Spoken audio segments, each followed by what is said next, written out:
The signal came at 3 in the morning, Earth Standard Time. It traveled across 4,000 light-years of empty space before reaching the communication array orbiting Mars. The message was weak and broken, filled with static and desperate words in an alien language. Admiral Katie Vance was sleeping in her quarters aboard the USV Ironclad when her personal communicator began to buzz. She opened her eyes and stared at the ceiling for a moment before reaching for the device. The face of her communications officer appeared on the small screen. "Admiral, we have received a distress signal. It is from the Valari homeworld." Katie sat up in her bed. The Valari were a peaceful species that lived on the far edge of known space. They were small creatures with delicate bodies and wings like insects. The Galactic Council considered them a minor civilization, too weak to matter in the grand politics of the universe. "Send the signal to my ready room," Katie said. "I will be there in 5 minutes." She dressed quickly and walked through the quiet corridors of her ship. The Ironclad was a heavy battlecruiser, one of the largest vessels in the human fleet. It carried a crew of 800 men and women, all of them trained for combat in the most dangerous environments imaginable. The ready room was a small space next to the bridge. Katie entered and activated the main display screen. The distress signal played automatically, and she listened to the translated words with growing concern. "This is Elder Cherith of the Valari High Council. Our world is under attack. The Keth Dominion has invaded our system. They are killing our people and taking survivors as slaves. We have sent requests for help to the Galactic Council, but no one has responded. We are dying. Please, if anyone can hear this message, we need help. We cannot fight them alone." The message repeated 3 times before ending. Katie stood in silence, thinking about what she had just heard. The Keth Dominion was a cruel empire that conquered weak civilizations and sold their populations into slavery. They were feared across the galaxy, and most species chose to look away when they attacked. The door opened behind her. Commander Nathan Cole entered the room, his uniform slightly wrinkled from hasty dressing. He was a tall man with gray hair and tired eyes. He had served with Katie for 15 years through countless battles and missions. "I heard about the signal," Nathan said. "Have you contacted the Council?" "Not yet," Katie replied. "But I already know what they will say." She was right. When she opened the channel to the Galactic Council headquarters an hour later, the response was exactly what she expected. A thin alien with blue skin and 3 eyes appeared on the screen. He was a Tarathi diplomat, one of the oldest species in the Council. "Admiral Vance, we have received your inquiry regarding the Valari distress signal. The Council has discussed this matter and determined that intervention is not possible. The Keth Dominion controls a large fleet in that sector. Any rescue attempt would require significant military resources and would likely result in heavy losses. No Council species has volunteered to lead such a mission." "So you will do nothing," Katie said. It was not a question. The diplomat shifted uncomfortably. "The Council does not have the military capability to challenge the Keth directly. We must consider the safety of our own populations. The Valari are members of your Council. They pay taxes and follow your laws. Does that mean nothing?" "Admiral, please understand our position. The Valari are a minor species with limited strategic value. The cost of saving them would be too high." Katie ended the call without saying goodbye. She turned to Nathan, who had been listening from the corner of the room. "Prepare the shock fleet," she said. "We are going to Valara Prime." Nathan nodded slowly. "The Council will not approve this mission. Earth Command might have concerns as well." "I know, but I'm not asking for permission." The news spread quickly through the human military network. Admiral Vance was assembling a fleet to rescue an alien species that most humans had never heard of. She was doing this without Council approval, without guarantee of success, And without any promise of reward, volunteers came forward immediately. Captains requested transfer to her command. Pilots canceled leave to join the mission. Engineers worked through the night to prepare ships for departure. Within 48 hours, Katie had assembled 12 warships and over 6,000 personnel. Earth Command sent her a message expressing concern about the political consequences of her actions. She read it once and deleted it. The Galactic Council sent her a formal warning that humanity would face sanctions if the mission proceeded. She ignored that too. On the morning of departure, Katie stood on the bridge of the ironclad and looked at the stars through the main viewport. Her crew worked quietly at their stations, checking systems and running final calculations. Nathan stood beside her, his hands clasped behind his back. "The fleet is ready, Admiral," he said. "All ships report green status." Katie nodded. "Open a channel to all vessels." Her voice echoed through 12 ships as she spoke. "This is Admiral Vance. In a few minutes, we will enter hyperspace and begin our journey to Valara Prime. The Council has told us that this mission is too dangerous. They have told us that the Valari are not worth saving. They have told us to stay home and mind our own business." She paused, looking at the faces of her bridge crew. "But we are human. We come from a world that tried to kill us every day for millions of years. We survived ice ages and volcanic eruptions. We survived predators and plagues and our own terrible mistakes. We are still here because we learned to fight for each other, even when the odds were against us." Her voice grew stronger. "The Valari are asking for help. They are dying while the rest of the galaxy watches and does nothing. I will not accept that. I will not stand by while innocent people are slaughtered and enslaved. If that makes us dangerous, then so be it. If that makes us monsters, then the galaxy can fear us. But I would rather be a monster who saves lives than a civilized creature who lets them die." She took a breath. "All ships engage hyperspace drives. We have a long journey ahead of us and a lot of work to do when we arrive. Let us show the galaxy what Deathworlders can do." The stars stretched into lines of light as the fleet jumped into hyperspace. Behind them, the solar system grew small and distant. Ahead of them, 4,000 light years away, a dying species waited for help that had finally come. Katie Vance sat in her command chair and watched the swirling colors of hyperspace through the viewport.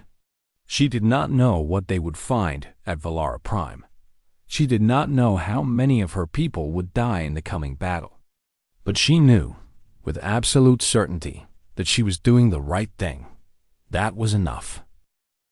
The journey through hyperspace took 11 days.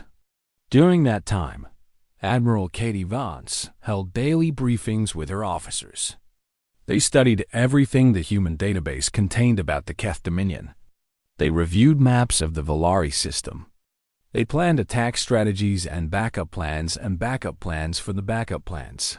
On the 12th day, the fleet dropped out of hyperspace at the edge of the Valara system. What they found was worse than anything they had imagined. The planet below was burning. Great clouds of smoke rose from the surface, visible even from orbit.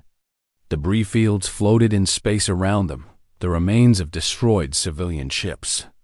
Encircling the world like hungry animals were 23 Keth warships. Lieutenant Commander Ben Hardy sat at the tactical station on the bridge of the ironclad. His screens showed him everything he needed to know about the enemy fleet. "Admiral, I count 15 destroyers, 6 cruisers, and 2 heavy carriers. They have us outnumbered almost 2 to 1. Katie studied the display without expression. "What about their positions?" "They are spread out around the planet. It looks like they are running patrol routes, probably hunting for survivors trying to escape." Commander Nathan Cole stepped closer to the Admiral. "If we attack now, we can catch them by surprise. They are not expecting anyone to come." Katie shook her head.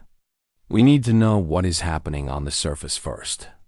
If there are survivors, we need to reach them before the Keth figure out we are here. She turned to her communications officer. Send a tight beam signal to the surface. Use the same frequency as the original distress call. See if anyone responds. The signal went out and vanished into the chaos below. For several long minutes, there was only silence. Then, through the static and interference, a weak voice answered. This is Elder Chirith. Is someone there?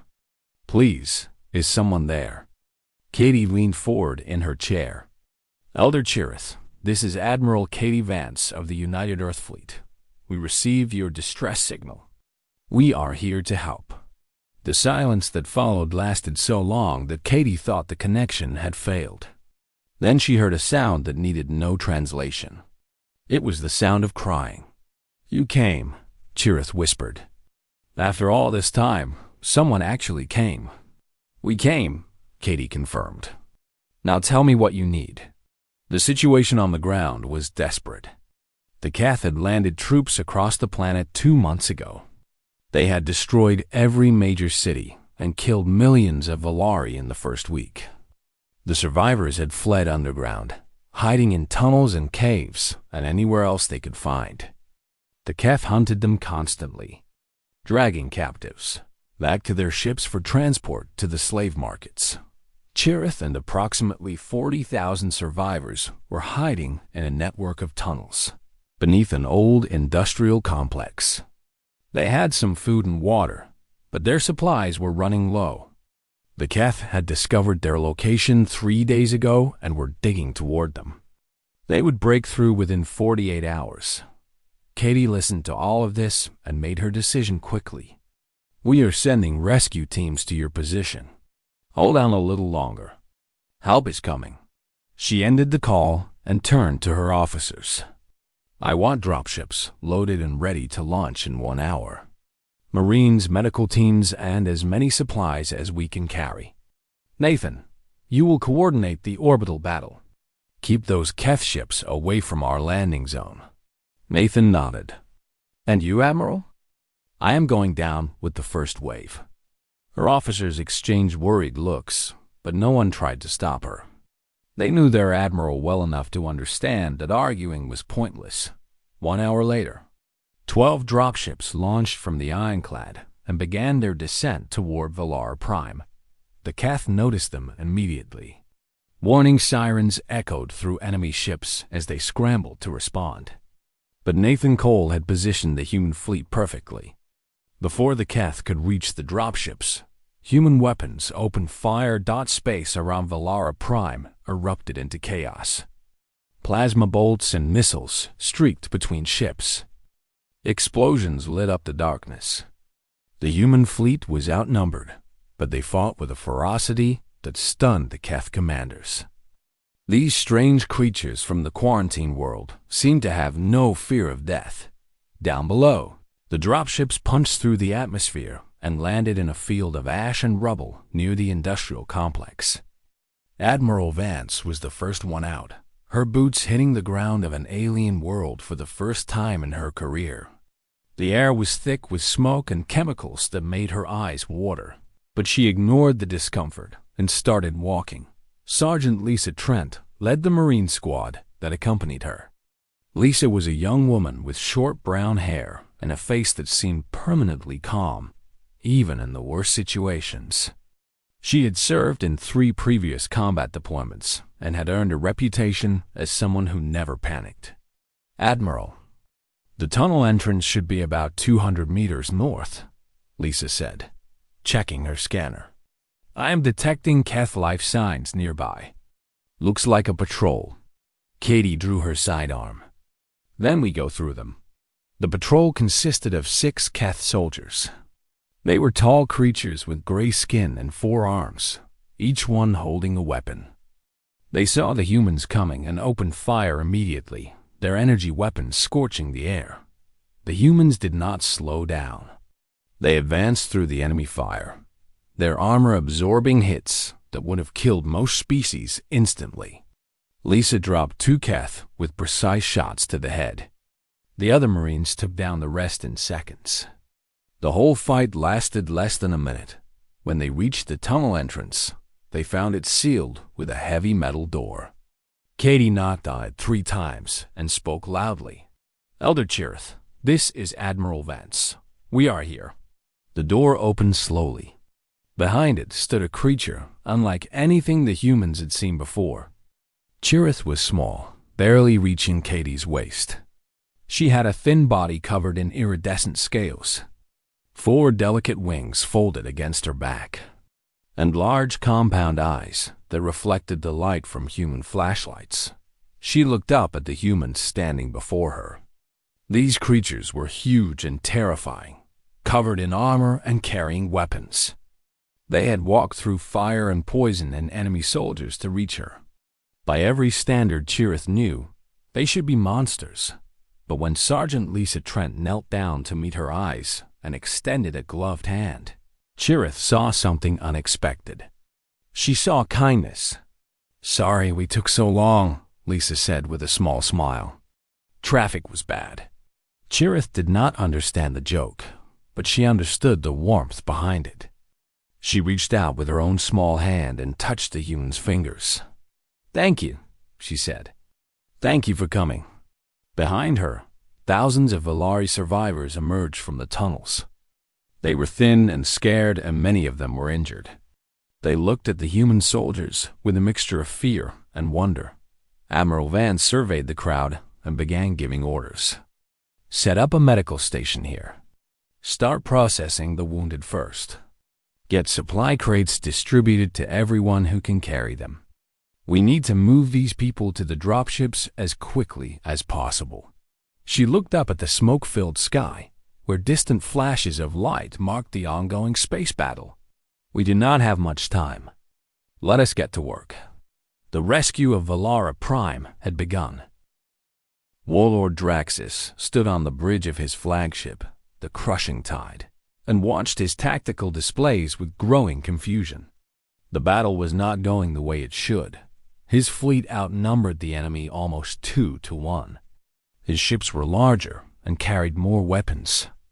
By every calculation, the humans should have retreated or surrendered hours ago. Instead, they were still fighting. "Report," Draxus commanded, his voice deep and rough. His tactical officer, a young Keth named Vorath, looked up from his console. "Warlord, we have destroyed 2 enemy vessels and damaged 3 others. But our own losses are significant. 4 destroyers gone, 2 cruisers heavily damaged. The humans are not fighting like any species we have encountered before." Draxus growled low in his throat. He had heard stories about the Deathworlders from the quarantine planet called Earth.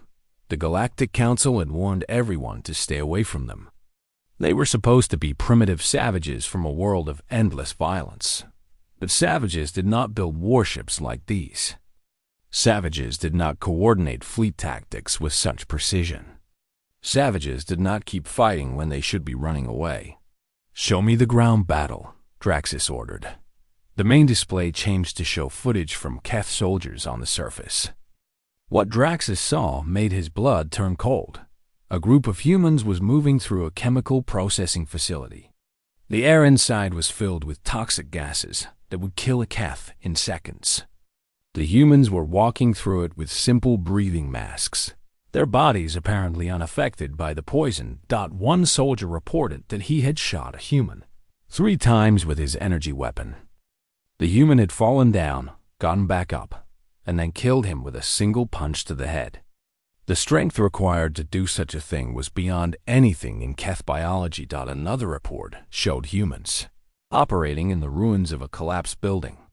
The temperature inside was extreme, hot enough to cause fatal heat stroke in most species.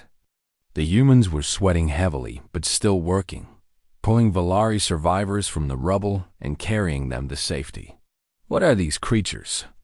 Vorath whispered. Drax, as it studied the intelligence files on humanity. He knew the basic facts. Earth was a high-gravity world with extreme temperatures and a toxic atmosphere. It was filled with predators and natural disasters. The creatures that evolved there had to be strong and adaptable. just to survive. But knowing these facts and seeing them in action were very different things. On the surface, Captain Chris Lang was leading his platoon through the industrial district. Their mission was to clear a path between the tunnel complex and the landing zone. Keth soldiers stood in their way. Chris was a big man with broad shoulders and a quiet voice. He did not like to talk much, but he was very good at his job. He had been fighting since he was 18 years old, first on Earth and then on a dozen different worlds. Nothing scared him anymore. "Contact ahead," his point man reported. 20 Keth, fortified position. Chris studied the enemy through his scope. They were dug in behind barricades, covering the only road wide enough for the evacuation vehicles. Going around would take too long. Going through would be bloody. Options? He asked his sergeant. Sergeant Pete Morrison scratched his chin. "We could flank them through that factory on the left. The Keth probably did not enter it. Air quality in there is pretty bad." Chris checked his environmental scanner. The factory was filled with chlorine gas at levels that would cause permanent lung damage in most species. For humans, it would be uncomfortable but survivable. "Good enough," Chris said. "First squad with me through the factory. Second squad keeps them busy from the front." They moved quickly. Second squad opened fire on the Keth position, drawing their attention. Meanwhile, Chris led first squad into the abandoned factory. The chlorine burned his eyes and throat, but he pushed forward. His soldiers followed without hesitation. They emerged behind the Keth barricade like ghosts from a nightmare. The enemy soldiers turned to face them, shock visible in their body language. They had assumed the factory was impassable. The fight was short and brutal. Human soldiers at close range were devastating. They were stronger, faster, and far more aggressive than Keth troops. Within 3 minutes, the barricade was clear. Chris stepped over the bodies and waved for the evacuation vehicles to proceed.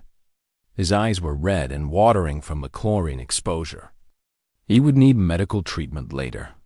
But for now, there was more work to do. Back in orbit, Warlord Draxus received report after report of similar incidents. Humans surviving conditions that should have killed them. Humans fighting through injuries that would have disabled Keth warriors. Humans doing things that seemed physically impossible. "Warlord," Vorath said carefully, "perhaps we should reconsider our position. These creatures are not like anything in our experience. The cost of defeating them may be higher than the value of the Valari slaves." Draxus turned to look at his officer. In the Keth Dominion, suggesting retreat was often punished with death. But Vorath had been with him for many years and had earned the right to speak honestly. "You think we should run," Draxus said. "I think we should survive. The Galactic Council quarantined Earth for a reason. We ignored that warning. Now we are paying the price." Draxus looked back at the tactical display. His fleet was still larger than the human force. He could probably win this battle if he committed fully. But how many ships would he lose? How many soldiers would die? And what would happen when Earth learned that the Keth had killed their people? The Deathworlders did not forget. They did not forgive. If he destroyed this fleet, a larger one would come. And then another. And another. Until the Keth Dominion itself was burning. "No," Draxus said finally. "We will not retreat. That would show weakness to the other slave species we control. They would think we can be challenged." He straightened his posture and made his decision. "Send reinforcements. Contact the home fleet and request the Annihilator. If the humans want to fight, we will give them one they will never forget." The message went out across the stars. 3 days later, a massive shadow emerged from hyperspace at the edge of the system. It was a dreadnought, the largest warship the Keth had ever built. Its hull was covered in weapons. Its engines glowed with terrible power. On the bridge of the ironclad, Admiral Katie Vance watched the new arrival appear on her screens. Nathan Cole stood beside her, his face pale. "Admiral, that ship is twice the size of anything we have. Our weapons might not even scratch its armor." Katie studied the dreadnought for a long moment. She thought about her fleet, battered and tired from days of fighting. She thought about the Valari survivors still waiting for evacuation on the surface. She thought about all the things that could go wrong. Then she smiled. "Well," she said quietly, "I guess we will have to try something creative." Nathan looked at her with a mixture of worry and admiration. He had seen that smile before. It usually meant someone was about to do something very stupid and very brave. "What do you have in mind?" he asked. Katie turned away from the display. "Get me Sergeant Trent. I have a special mission for her." The real battle was about to begin. The Dreadnought Annihilator moved toward Valar Prime like a mountain through space. Its weapons charged with a low hum that echoed through its massive hull. Warlord Draxus stood on its bridge, finally confident that victory was within reach. "Open a channel to the human fleet," he ordered. Admiral Katie Vance appeared on his display screen. She looked tired but calm, standing on the bridge of her damaged flagship with her hands clasped behind her back. "Human Commander," Draxus said, "you have fought well. Better than I expected from a primitive species. But this battle is over. My dreadnought carries enough firepower to destroy your entire fleet in minutes. Surrender now, and I will allow your people to leave this system alive. Continue to resist, and you will all die." Katie listened to the translation without expression. When Draxus finished speaking, she tilted her head slightly. "That is a generous offer," she said. "Can I have a few minutes to discuss it with my officers?" Draxus blinked in surprise. He had expected defiance, not reasonableness. "You have 10 minutes. Use them wisely." The communication ended. Katie turned to Nathan, who was standing nearby with a confused look on his face. "Admiral, you cannot seriously be considering surrender." Katie smiled. "Of course not. I just needed time for Sergeant Trent to get into position." While Katie had been talking to Draxus, 47 boarding pods had launched from various ships in the human fleet. They were small and fast, designed to be nearly invisible to enemy sensors. Each pod carried 10 Marines in full combat gear. Sergeant Lisa Trent was in the lead pod, checking her weapon for the 50th time. Her squad sat around her in silence, their faces hidden behind armored helmets. They all knew this mission was dangerous. Many of them would probably die. None of them had hesitated to volunteer. 30 seconds to contact, the pilot announced. Lisa looked at her soldiers. "You all know the plan. We hit the bridge and take the commander alive. Everything else is secondary. Stay together, move fast, and do not stop for anything." The pod shook as it entered the dreadnought's shield envelope. Warning lights flashed as the outer hull heated from friction. Then came the impact. The boarding pod punched through the dreadnought's armor like a bullet through cloth. It buried itself deep in the ship's interior, and the front hatch blew open with a thunderous explosion. Lisa was moving before the smoke cleared, her weapon up and ready. The corridor outside was designed for Keth, which meant it was too small for humans. Lisa had to duck her head and turn sideways to move through certain sections. But she kept going, following the map on her helmet display toward the bridge. Around her, she could hear other boarding pods hitting the ship. Explosions echoed through the hull. Alarms screamed in the alien language of the Keth. The invasion had begun. On the bridge, Warlord Draxus received the first reports of the attack with disbelief. "Boarding parties? They are boarding us? That is insane. No sane species would try to board a dreadnought during combat." "A warlord," his tactical officer said frantically. "They have breached the hull in 47 locations. They are spreading throughout the ship. Our security teams are engaging, but they cannot stop them." Draxus watched the internal sensors with growing horror. The humans were moving through his ship like a disease, fighting through every obstacle in their path. They climbed through maintenance shafts that were too narrow for Keth bodies. They crossed compartments that had been vented to vacuum, their suits keeping them alive in the emptiness. They walked through fires and explosions that should have killed them instantly. "Seal the bridge," Draxus commanded. "Put every available soldier between them and this room." It was not enough. Lisa and her squad reached a final corridor leading to the bridge. Between them and their objective stood 50 Keth soldiers, packed into a tight defensive formation. They opened fire as soon as the humans appeared. Lisa felt impacts hitting her armor as she advanced. Pain flared in her shoulder where a bolt got through. She ignored it and kept moving. Behind her, she heard one of her soldiers cry out and fall. She did not look back. The humans crashed into the Keth line like a wave hitting a wall. At close range, the size and strength advantage was overwhelming. Human soldiers grabbed Keth weapons and tore them away. Human fists broke Keth bones. Human bodies shrugged off injuries that would have killed 3 of any other species. Lisa reached the bridge door and found it sealed with a heavy blast shield. She pulled a breaching charge from her belt and attached it to the metal surface. "Fire in the hole," she announced. The explosion tore the door from its frame. Lisa stepped through the smoke and found herself facing Warlord Draxus.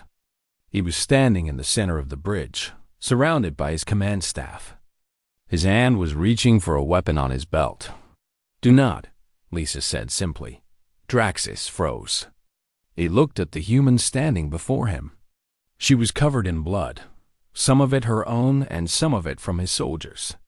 Her armor was scorched and dented. One arm hung at an angle that suggested something was broken inside.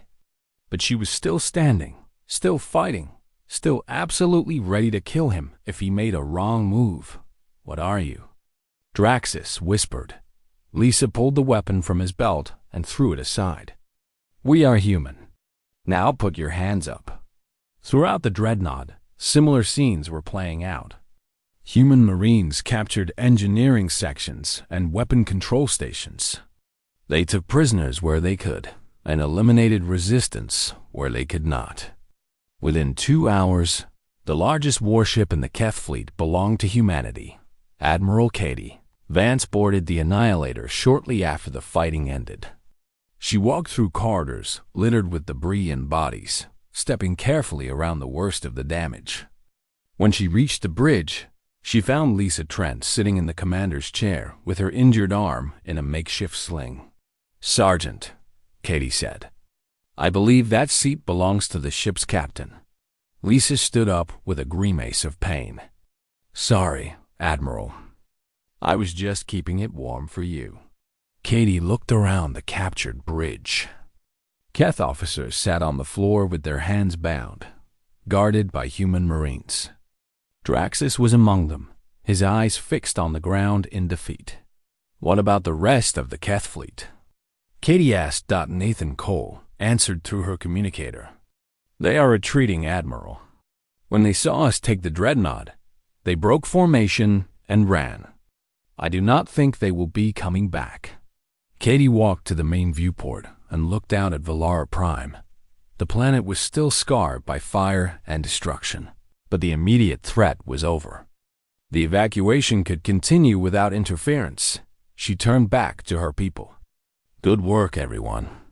Get our wounded to medical and start transferring prisoners to the brig. We have a lot of cleanup ahead of us." As she gave orders, Katie allowed herself a small moment of satisfaction. They had won. Against all odds, against a superior enemy, against the expectations of the entire galaxy. They had won, but she knew this was not the end. The Keth would remember this defeat. The Galactic Council would have questions. And somewhere out there, other species were still suffering under the rule of tyrants and slavers. The humans had announced themselves to the galaxy today. For better or worse, Nothing would ever be the same. Lisa appeared at her side, swaying slightly from blood loss. Admiral, medical wants me to go to the infirmary. I told them I would go after I reported to you. Katie looked at the young sergeant with pride. Your report can wait. Go get yourself fixed up. That is an order. Lisa saluted with her good arm and limped toward the door. She paused at the threshold and looked back. Admiral, thank you for letting us do this. For letting us be here. Katie nodded. Thank you for making it possible. Now go. She watched Lisa leave and then turned back to the viewport.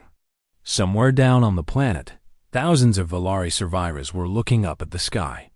They were seeing human ships where Keth ships have been.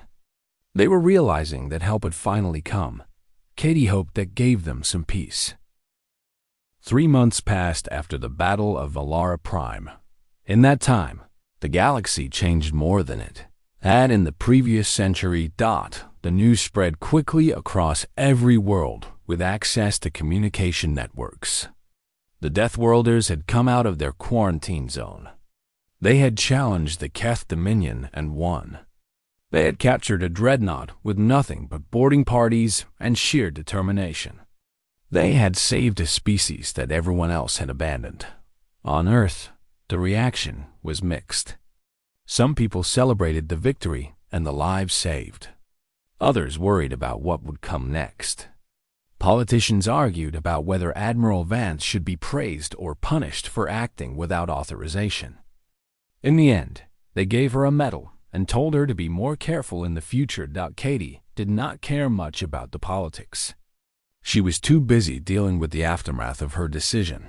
The Valari were rebuilding their world with human assistance. Engineers from Earth helped construct new cities. Doctors treated survivors who were still recovering from injuries and trauma. Cargo ships brought supplies and equipment to replace what had been destroyed. The process would take years, maybe decades. But it had begun. Elder Cherith traveled to the Galactic Council headquarters to address the assembly. She was the first Valari to speak there since the invasion began. And the chamber was packed with representatives from hundreds of species. Katie watched the broadcast from her quarters aboard the Ironclad, which was undergoing repairs at a station orbiting Valar Prime. Nathan Cole sat beside her, holding a cup of coffee that had gone cold. On the screen, Cherith stood at the speaker's podium, her small form barely visible above the massive desk. Her voice was translated into a dozen languages and broadcast across the galaxy. 3 months ago, my people were dying. We sent messages to this council begging for help. We asked you to honor the treaties we had signed and the commitments you had made. You refused.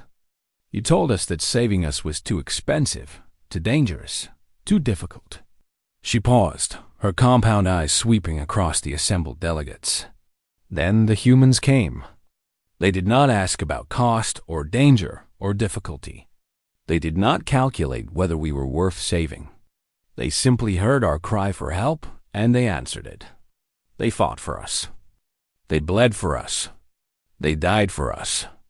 Not because they had to, but because they believed it was right. The chamber was silent.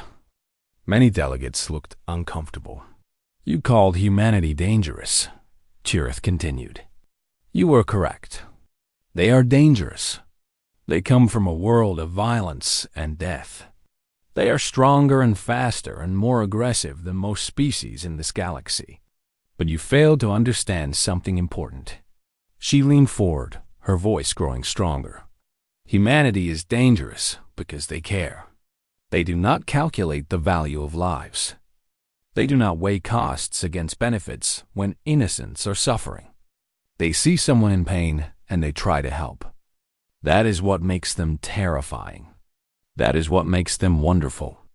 And that is why the Valari will stand with them for as long as our species exists. She stepped back from the podium. I did not come here to ask for your approval or your support. I came here to tell you the truth. The galaxy is changing. Humanity is part of it now. You can be afraid of them, or you can learn from them. The choice is yours. Chirith walked out of the chamber without waiting for a response. Behind her, the Galactic Council erupted into chaos. Nathan turned off the broadcast and looked at Katie. Well, that is going to make things interesting. Katie laughed softly. She has a point, though. The Council spent centuries building systems designed to avoid conflict. They forgot that sometimes conflict is necessary. Do you think they will change? Some of them might. Others will keep doing what they have always done. But that is okay. We do not need the Council's permission to do the right thing. She stood up and walked to the viewport. Outside, the planet Valara Prime turned slowly beneath them. The fires were out now. New structures were rising from the ashes. Life was returning. Admiral, her communications officer, called over the intercom. We have received 17 new distress signals in the past week. Most of them are from minor species being threatened by larger powers. Earth Command is asking how we want to respond. Katie thought about the question. Her fleet was tired. Her ships needed repairs. Her people needed rest. By any reasonable measure, they should stand down and recover before taking on new missions. But somewhere out there, people were suffering. People were dying. People were crying out for help, just like the Valari had. Tell Earth Command we will review each signal and prioritize based on urgency, Katie said. Start with the 3 most desperate cases. I want response plans on my desk by tomorrow morning. Yes, Admiral. Nathan raised an eyebrow. You know, we cannot save everyone. No, Katie agreed. But we can save some. And that is better than saving none. She turned back to the viewport and watched a human transport ship descend toward the planet's surface. It was carrying food and medicine for the Valari refugees. Such a simple thing, really. Just supplies on a ship. But it represented something bigger. It represented a promise. The door opened behind her. Sergeant Lisa Trent entered the room, her arm still in a cast, but her spirit clearly recovered. She had been promoted to lieutenant after the battle, though she still acted like the same person she had always been. Admiral, the Valari Council has sent a message. They want to throw a celebration to honor the human forces. Food, music, ceremonies. The whole thing. They are asking if you would attend. Katie considered the invitation. She was not comfortable with celebrations or honors. She had not done this for glory or recognition, but the Valari needed to express their gratitude. It was part of their healing process. And refusing would be cruel. Tell them I would be honored to attend, Katie said. Make sure our people dress appropriately. We are representing all of humanity now. Lisa nodded and started to leave, then stopped at the door. Admiral, can I ask you something? Of course. When you decided to come here, when you went against the Council and Earth Command, were you scared? Were you worried that you might be making a mistake? Katie thought about the question for a long moment before answering. I was terrified, she admitted. Every day of this mission, I wondered if I was doing the right thing. I wondered if my decisions would get people killed. I wondered if the Valari would even survive long enough for us to reach them. She turned to face Lisa directly. But I realized something important. Fear is not a reason to do nothing. Fear is a sign that something matters.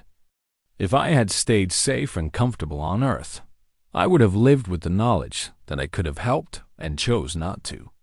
That scared me more than any battle ever could. Lisa absorbed these words slowly. Thank you, Admiral. That helps. You did good work here, Lieutenant. Be proud of yourself. After Lisa left, Katie remained at the viewport for a while longer. Nathan had gone to check on the repair crews, leaving her alone with her thoughts. The galaxy was watching humanity now. Some species looked at them with hope, seeing protectors who might defend the weak against the strong. Others looked at them with fear, seeing violent deathworlders who might someday turn their aggression outward. Both perspectives had some truth to them. Katie knew that the coming years would be difficult. There would be more battles, more difficult choices, more situations where doing the right thing meant taking terrible risks. She would lose people she cared about. She would make mistakes that cost lives. The weight of responsibility would never get lighter. But there would also be moments like this. Moments when she could look at a world that was healing instead of burning. Moments when she could see hope replacing despair. Moments when she could know, without any doubt, that her choices had mattered. That was enough. That had to be enough. Her communicator buzzed with a new message. Another distress signal, another species in danger, another impossible situation. Katie read the details and started planning. The Deathworlders had work to do. And somewhere in the vast darkness of space, the galaxy was slowly beginning to understand that humanity was not just dangerous. Humanity was something far more terrifying to tyrants and slavers everywhere. Humanity was hope.